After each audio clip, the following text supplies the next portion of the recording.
रविदास जी भगवान का बड़ा भजन करते थे, बड़ा कीर्तन करते थे। जहां भी सत्संग होता था, रविदास जी बड़ा मन लगाकर बैठ करके सुनते थे, पीछे आकर के बैठ जाया करते थे, कहीं कोई मुझसे बोलने ना लगे। क्योंकि रविदास जी का जो काम था वो जूता सिलने का काम था, चमड़ा को सिलते रहते थे, बस यही उनका काम धंधा जो भी था, यही काम था। लेकिन जहां कहीं सत्संग होता था, रविदास जी वहां जरूर जाते थे। एक बार उसी गांव के कुछ ब्राह्मण गंगा जी स्नान करने के लिए जा रहे थे। रविदास जी अपना जूता सिल रहे थे। रविदास जी ने ब्राह्मणों से पूछा, पंडित जी कहाँ जा रहे हैं? ब्राह्मणों ने जवाब दिया, हम गंगा स्नान करने के लिए जा रहे हैं। रविदास जी खड़े हो गए, हाथ जोड़ लिए, ब्राह्मण देवता मेरा एक कौड़ी है, इस कौड़ी को गंगा मैया को चढ़ा देना।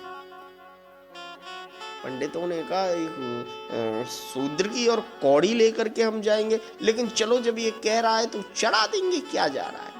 और पंडित जी एक कौड़ी दे दी पंडित जी को हाथ में। पंडित जी वो कौड़ी लेकर के जब गंगा जी के यहाँ पहुंचे, रविदास ने ये भी बोल दिया कि गंगा मैया से कह देना कि तुम्हारे भगत रविदास ने दिए।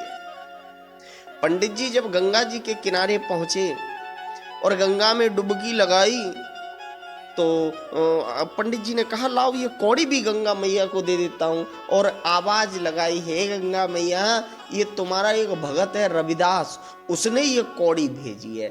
तो गंगा मैया ने हाथ ऊपर कर दिया, ला मेरे भगत ने भेजी, अरे वाह।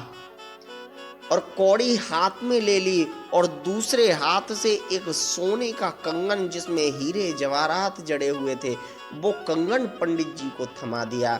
बोले, हे ब्राह्मण देवता, ये कंगन मेरे भगत रविदास को जाकर के दे देना। देखो ठाकुर जी की लीला, ये कंगन मेरे भगत रविदास को जाकर के दे देना। आज मेरे भाई बहन, पंडित जी जब वो कंगन लेकर के आ रहे थे तो पंडित जी के मन में आया कि रविदास को अगर मैं कंगन दूंगा तो मुझे क्या मिलेगा? इससे तो बढ़िया मैं ये कंगन राजा के यहां जाकर के दूं तो राजा मुझे बढ़िया बढ़िया उपहार देगा। आज वो कंगन राजा के महल में पेश किया गया। राजा ने जब वो कंगन देखा, बोले, वाह, कंगन में हीरे जवाहरात जड़े हुए हैं, ऐसा कंगन तो मैंने जिंदगी में कभी देखा ही नहीं। राजा ने वो कंगन अपनी रानी को जाकर के सौंप दिया, उपहार में दे दिया रानी को। रानी ने जब वो कंगन देखा तो रानी तो जिद करने लगी, मुझे तो दूसरा भी कंगन चाहिए, दूसरा कंगन ला करके दो। आज राजा ने पंडित जी को बुलाया कि दूसरा वाला कंगन कहाँ है? पंडित जी ने कहा, मेरे पास तो एक ही कंगन था। राजा ने कहा, मुझे दूसरा भी कंगन चाहिए, अगर दूसरा कंगन नहीं मिला तो मैं तुमको फांसी की सजा दूंगा। देखो लालच का नतीजा क्या होता है, मैं तुम्हें फांसी की सजा दूंगा। आज मेरे भाई बहन, पंडित जी को बड़ा पश्चाताप हुआ, अंदर से बहुत पछतावा हुआ कि काश ये कंगन, मैंने अपना ईमान भी खराब कर लिया। गंगा माता ने तो मुझे रविदास को देने को कहा था, लेकिन मेरी किस्मत फूटी थी कि मैं राजा के यहाँ चला आया। बहुत पछताने लगे। पंडित जी रविदास के पास में पहुंचे, पैरों को पकड़ लिया रविदास ने।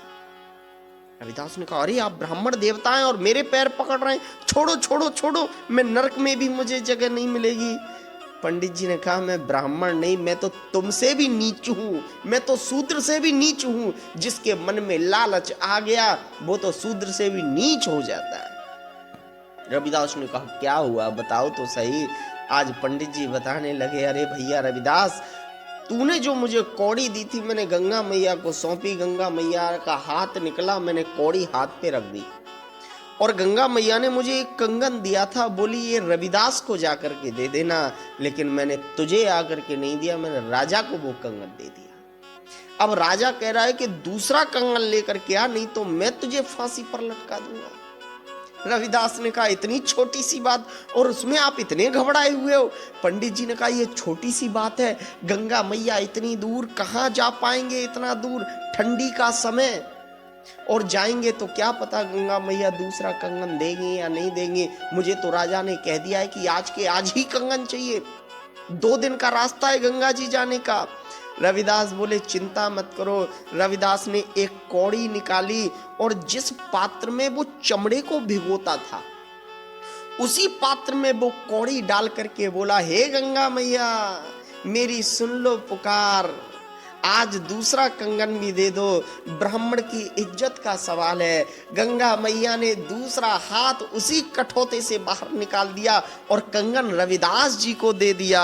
आज सज्जनों, पंडित जी ने जब ये चमत्कार देखा, पंडित जी रविदास के पैरों में गिर गए। ये कैसे किया? गंगा जी तो इतनी दूर हैं, उनका हाथ यहाँ कैसे निकला? रविदास जी बोले, पंडित जी जब मन है चंगा तो कठौते में गंगा। अरे अगर आपका मन शुद्ध है, यदि आपका मन साफ है तो आपको भगवान हर जगह नजर आएंगे। और यदि आपका मन साफ नहीं है तो मंदिर में बैठने के बाद भी आपको भगवान नजर नहीं आएंगे, वो पत्थर नजर आएंगे। इसलिए मैं आपसे बोलता हूं कि भगवान के मंदिर में जाओ तो कपड़े धुलकर जाओ या मत जाओ, लेकिन मन को धुलकर जाओ। आपका चेहरा कितना साफ है ये ठाकुर जी नहीं देखते।